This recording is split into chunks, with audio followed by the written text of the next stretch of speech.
So you guys really seem to enjoy my last video covering your guys' hot takes about the Rainbow Factory AU. So here we go, part 2. From Icing, they said, I say this as an S-tier Walden sim. People need to stop gawking at Walden and actually look at the story of the Rainbow Factory AU. The lore is really good, and I hate seeing people overlook all of InternetMom's hard work and only wanting to see more stuff about Walden. To a certain extent, I agree here. The overall story of the Rainbow Factory AU is awesome, and with that, the lore of some of these characters hits so hard. Not just Walden. For example, Sally was one of Walden's closest friends while they were growing up. Frank and Walden were actually roommates in college, and Harold, aka Home, is actually really insecure because he has no idea what he is or whether or not he can actually die. And that is just a small fraction of the information that can be found on InternetMom's Discord server. But we also have to remember that Wally is the face of pretty much every single Welcome Home AU that exists, and is probably the most popular character in both the original and in all of these AUs. So, of course, people are going to gravitate to Walden. But you're right, the Rainbow Factory AU does have a lot more to offer than just Walden and his mountain of trauma. Some of the fans need to chill out. They're so unhinged/dramatic and need to calm the ever-loving down. Honestly, I feel like the fandoms really managed to mellow out since, the hype died down and InternetMom took over for Dodo. And I say this as someone who is partially responsible for the RF Wally X listener situation we had back in 2023. Overall, I really can't talk considering my account and the stuff that I post is really taken a nosedive since then. So I don't really experience as much of the crazy as I used to. People mainly focus on Francine with the forced marriage thing, but people forget that Wallace was forced into it too. He didn't want it either. He didn't want to marry Francine and have a child with her, but he had no choice. I want to know more about how Wallace felt about it all, and how he struggled with knowing that this was his reality. Honestly, me too. Theirs is the type of situation that just boggles my mind. From what we know, Wallace and Francine always disliked each other. From what we know, this was not a case of Wallace and Francine falling out of love. I don't even know if there was a honeymoon phase between them. Therefore, I constantly find myself wondering how two people who did not like each other managed to get along just long enough to make a Wally. Like how? How much alcohol was involved, you two? Back on topic, I think the reason we tend to focus on Francine so much is because of our bias. It was established pretty early on that Wallace was an asshole. He was abusive towards Walden, and he may or may not have poisoned Francine. I'm not completely certain if that was confirmed or not. From the very beginning, Wallace was singled out as the bad guy. Compare that to Francine, who upon introduction was described as being strict, but overall a loving mother to Walden. Originally, she didn't want to be a mother, and I'm pretty sure she didn't want to be a housewife either. But she was a good mother to Walden regardless, and nurtured his talents. All the while, the man that was supposed to love and honor her didn't, and was cold and abusive towards her and their only child. The narrative was set. A strong-willed, independent woman who didn't want to have kids, forced to be with an asshole of a man who didn't love her or their son. The details surrounding Wallace's backstory weren't revealed until much later, and by then, most of the fandom had already made up their mind. Wallace bad. And let me just say still, Wallace bad. So here's what we're going to do. We're going to attempt to put just the tiniest amount of respect back onto Wallace's name. For one, as I mentioned in the previous Hot Takes video, Wallace did try to make his marriage to Francine work, but he was brushed off by her whenever he tried to show her affection.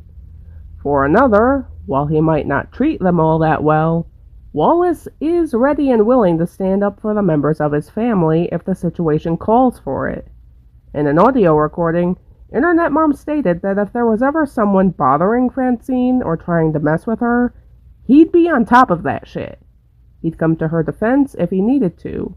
The same applies to Walden and any other member of his family. Let's see, what else is there? Oh yeah, he's not a cheating piece of shit like his father. There's that. On a more tragic note, Wallace is a closeted bisexual whose initial love interest died before he could confess his feelings to him. And what's more tragic still, there's a chance, however slim it might have been, that Wallace and Francine could have had a happy life together. According to the lore, not long before Francine died, she and Wallace actually sat down and discussed everything with one another. Granted, I'm pretty sure this discussion started as an argument, but it stated that this was the first time that they actually enjoyed each other's company. I mean, I'm pretty sure it stated that in the end, Francine could never love somebody like Wallace regardless, but the point that I'm trying to make here is that if they just would have taken the time before all of this to just sit down together and talk, not fight, not brush each other off, Wallace and Francine could have figured out a way to make it work. It didn't need to be this way. So yeah, that's some real heavy stuff we got here. Let's move on. Okay, so I've redacted part of this comment so as to not call out any particular creator, but FML Lucas 9422 said, "Hot take. It's about the fandom. One creator in particular. They ship their OC with Walden, and they do not like it when you call Wally your husband or say he's mine, which, when people do that, it's usually in a playful manner, but they will block you if you say something like that. They act like they own the AU or that it was made for them. Like, how are you going to get upset when a character meant for everyone is claimed by everyone?" So firstly, I would just like to say I know exactly who this person is talking about, and I have to try and not be too biased about this, since that particular creator and I are mutuals.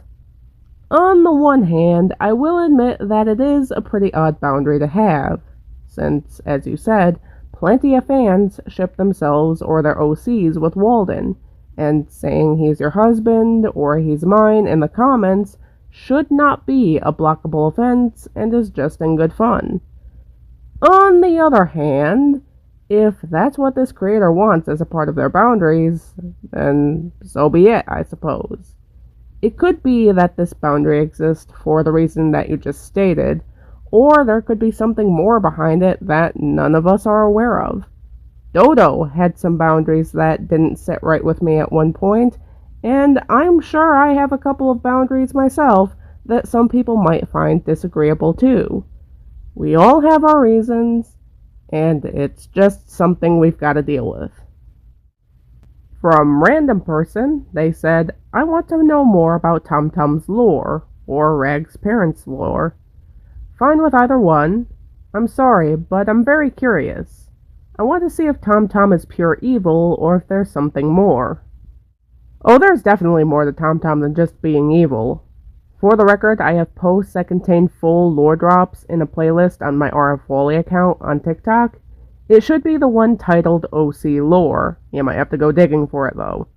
I understand that not everybody is going to have TikTok, especially if you're someone who removed the app from your device back in January, rest in peace.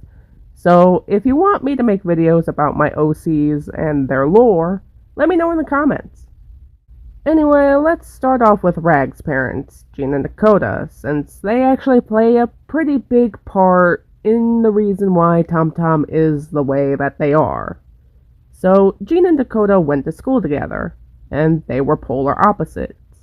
Gene was originally incredibly shy and insecure about their appearance, which gradually faded as they got older. And Dakota was, well, Dakota. Loud, energetic, and they were always doing whatever they could to break Jean out of their shell. The two of them fell in love, and they got married. Not long after that, Tom Tom was born. Now, things started going wrong with Tom Tom pretty much right out of the gate. If you've seen ending 2, then you've got a basic idea about how rag dolls reproduce. A piece of heart-shaped fabric is cut from a part of each of the parents' bodies, the two halves are stitched together, and the parents have to wait until a falling star comes along, which contains the magic that gives the doll life and allows their body to take form. Do not ask me about rag doll anatomy. I have no idea what's going on. Anyways, this whole process can take a long time. And in Tom Tom's case, Jean and Dakota were waiting so long that Tom Tom's heart was eventually left to sit and wait in a basket out on their back patio until their child finally took form. Thus, Tom Tom wasn't discovered until the following morning. Hey, I never said Jean and Dakota were perfect parents. Quite the opposite, actually. While they both loved Dolly and Tom Tom, they had their favorites. Tom Tom was favored more by Dakota, and Dolly was favored more by Jean. This sort of favoritism didn't really sit right with either of them, neither Dolly nor Tom Tom, and while Dolly was always fighting for Dakota's approval, Tom Tom was always fighting for Jean's. And while Dolly fought for this approval through hard work and determination, Tom Tom was sort of left to sit and fester in their own jealousy, which only got worse as they and Dolly got older and Dolly's abilities started to develop. That's basically the long and short of it. R.F. Wolf asked, in regards to the 3 endings Dodo made for the Rainbow Factory AU, why did YN's ending become the most loved ending and not the canon or bad ending? Well, the bad ending series I can understand because I feel like I am the only person in this fandom that did anything with this information. I'm the only one that liked it. Outside of that, I'm pretty sure it has something to do with the fact that everybody shipped themselves with Walden, and Julie, surprisingly, seemed to have a lot more haters. Basically, if YN is supposed to represent you, or your OC, then there were a lot of YNs that felt like the canon ending pushed them aside. And I saw a lot of animations and comics that carried this sentiment. Walden got his wife and his daughter back. He's happy. So, where does that leave YN? And that's a question that didn't sit well with a lot of people. YN's ending allowed us fans to imagine ourselves with Walden, making him happy. Not me, though. Raven, as a character in the Rainbow Factory AU, would, at best, be on friendly terms with Walden. Now Raven and Home, on the other hand, yeah, I ship it. What of it? From Pausies, they said, I know the video's already out, but I feel like Rags could beat Walden in a fight if they needed to, especially if they could beat it. Ooh, that is a bold assumption. But I would say that you're wrong. Rags is pretty strong, but they're not stronger than Walden. They are pretty fast, but they're not faster than Walden. And if you'll recall, Rags didn't beat it. They did manage to say something that got it to stop and think for a moment, but it was ultimately Home that chimed in and told it to let Rags go. In a one-on-one matchup between Rags and Walden, Walden would turn Rags into confetti. This one is a continuation of Doll's comment from the previous video. They, referring to the characters of the Rainbow Factory AU, are bad people. Some accomplices, or good people with very big flaws. They hurt others and each other. That's what I want people to understand more of in the story, instead of being on sides of who was in the certain right and wrong. And you know what? You are absolutely right about that. You have Walden, who came up with the concept for the Rainbow Factory and is generally described as not being a good person, let alone a good boss. Barnaby, who helped to build the factory and the equipment it uses, and is incredibly loyal to Walden. Frank, who helps defend the factory. Eddie, who delivers supplies to the factory without fail, without question. Howdy, who also delivers supplies that are sourced from his own store. Sally, who was one of, if not the top scientists in the Rainbow Factory. Julie, who used to be Walden's assistant if memory serves, and as we described in the previous Hot Takes video, had a nuclear level crash out that involved destroying stuff that had nothing to do with Ophelia or her relationship to Walden. YN, who is Walden's current assistant. On a side note, we have Wallace, who needs no introduction. Francine, which we explained earlier, constantly brushed Wallace off and really didn't do anything to help her relationship with her husband. William, darling. Nuff said.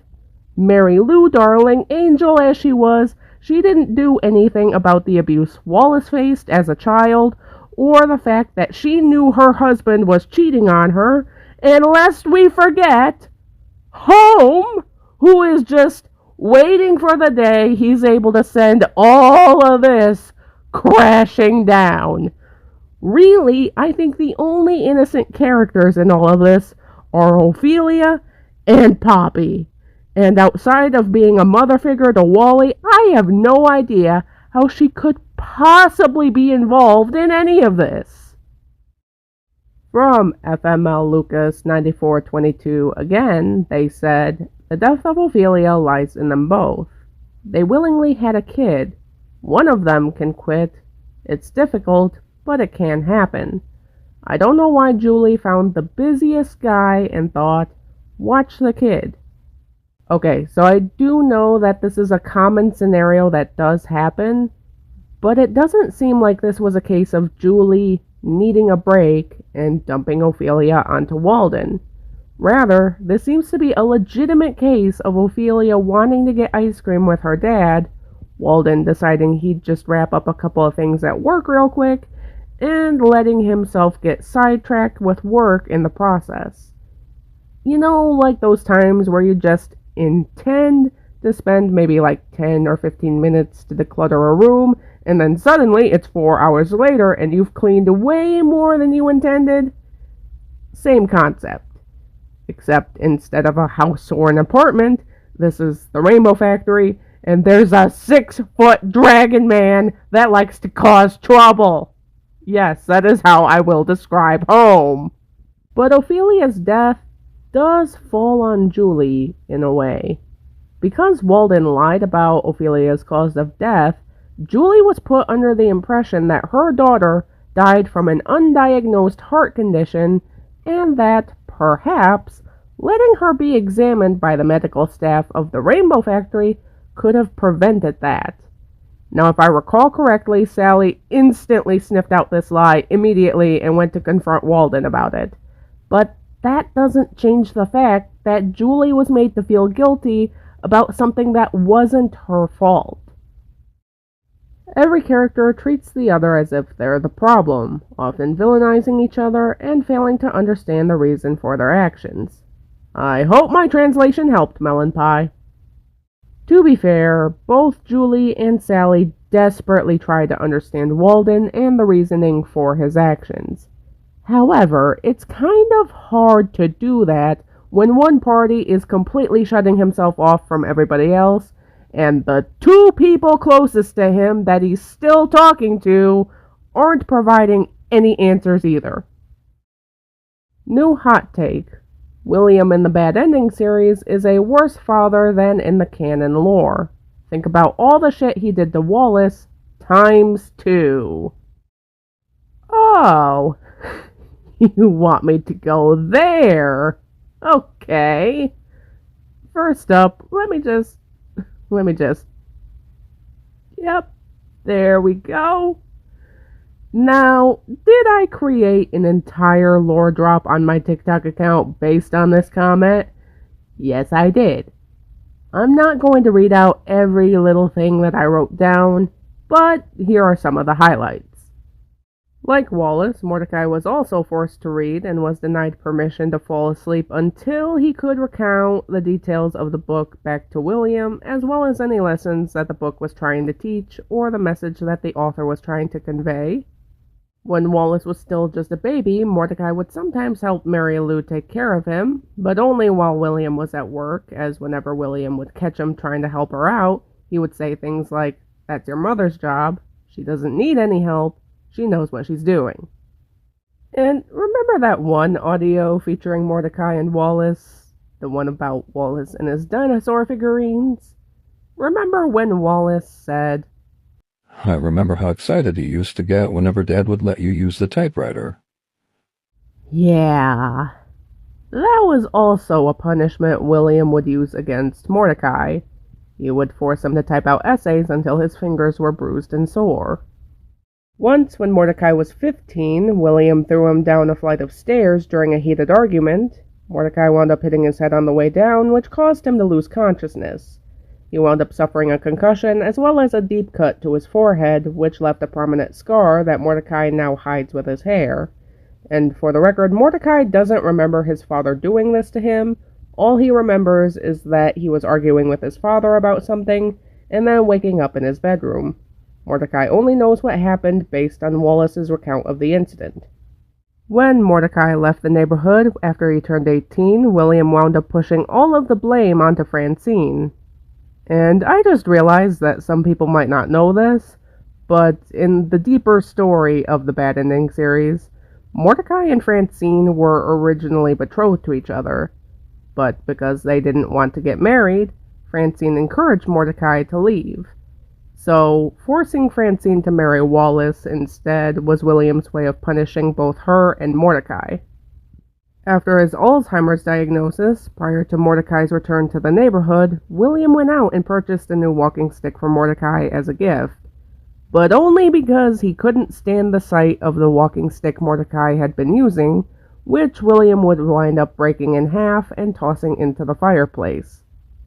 All while Mordecai watched. And even after all of that, Mordecai still had it in him to help his mother care for William as his condition deteriorated, and was there for her to help her out with the funeral arrangements and to emotionally support her after he had passed. And even after William had passed, Mordecai would still have nightmares about his father and the various punishments that he endured. Honestly, I don't think I could make William out to be any worse of a person than he already is without breaking some very serious boundaries. This man is just awful. From El Shatira 6350, I have no idea if I'm pronouncing that right, I'm sorry. They ask, if Ophelia was still alive, would she work with Walden? Oh, for sure. Especially if he was going to have her take over for him when he retires, I'd be willing to bet he'd be there to personally train her and show her the ropes to operating and managing the Rainbow Factory. From Tony the Shapeshifter, they said, Mordecai would have a big collection of wine of all kinds, or a selection of different pew-pews, knowing him. Oh yeah, this man definitely has a wine cellar. As for the pew-pews, I would say that he doesn't have a huge selection. I'd say he at least owned a couple of hunting rifles, his quote-unquote good pistol, which is a handgun with an ivory grip, and maybe 2 or 3 more pistols that he can use just in case. I can confirm, though, that at least one of those pew-pews is a 9mm, because that's the sound effect that I used when Mordecai shot the package Wallace sent him in the audio with the glitter bomb. Everyone loves hugging or getting hugs from rags, no matter if they show it or not. Yup, facts. From The Legend, Moon440, they said, Walden doesn't really act like a cat that much. Actually, There's a canonical reason for that.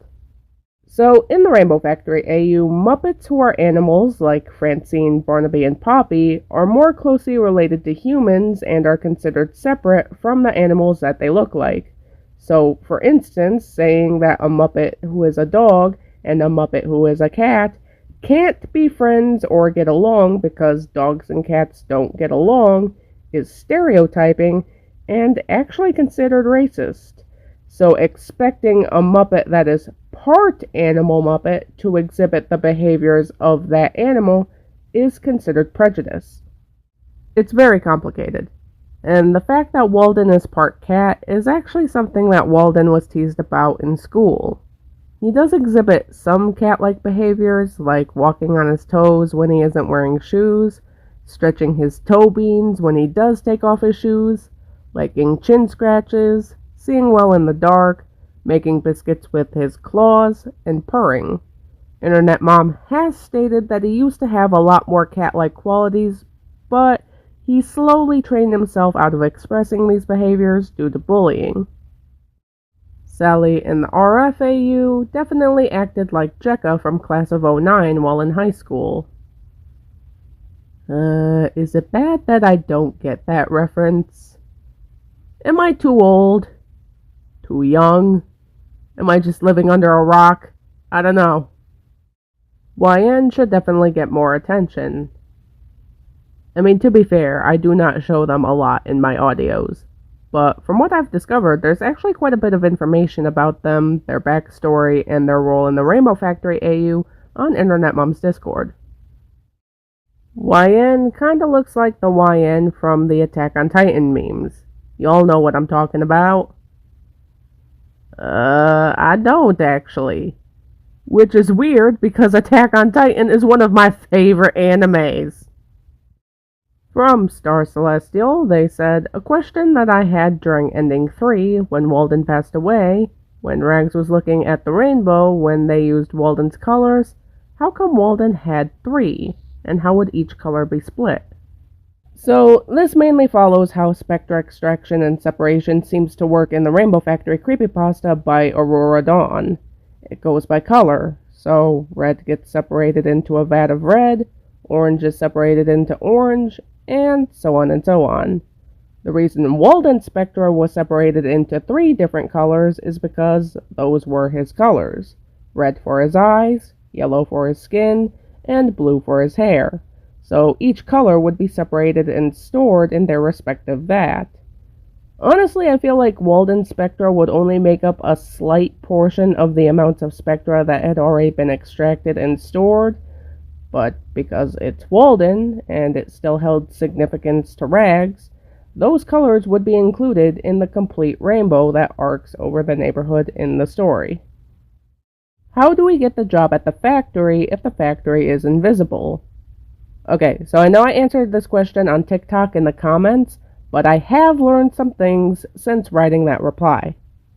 So, in YN's case, they were working at a diner that Walden frequents in the neighborhood, and over time he noticed YN's amount of intelligence and their potential, so he offered them a position as his assistant at the Rainbow Factory. So, needless to say, if you seem like someone who has a lot of potential that is being squandered in your current situation, Walden could possibly take notice and offer you a position. Another scenario that seems to fit would be if Walden is close to you in some way, or you offer a service that could contribute to the Rainbow Factory from the outside, since this does seem to be the case with a lot of our main characters. As we discussed in Dull Dull's comment, Julie, Sally, Barnaby, and Frank all have personal ties to Walden. Howdy runs a store, and Eddie is a mailman. And they all work for Walden or have worked for Walden in the past. Coincidence? I think not. So, if you're close to Walden or you offer a service that could be useful to him in some way, you might be approached and offered a position at the Rainbow Factory. Raven, can you please be my favorite creator? I don't think that's up to me. I think that's up to you and whether or not I live up to that title. I'm doing my best. I promise. And that'll be all for this video, you guys. Thank you for watching. This was a long one. This one was long compared to the last one. If you have any other hot takes, feel free to leave them in the comment section below, and maybe we'll do a part 3. Who knows? If you watched to this point of the video, please like and subscribe to see more videos just like this one, because apparently saying that is supposed to do something. My name is Blue Raven 666, and I'll see you in the next video. Bye-bye!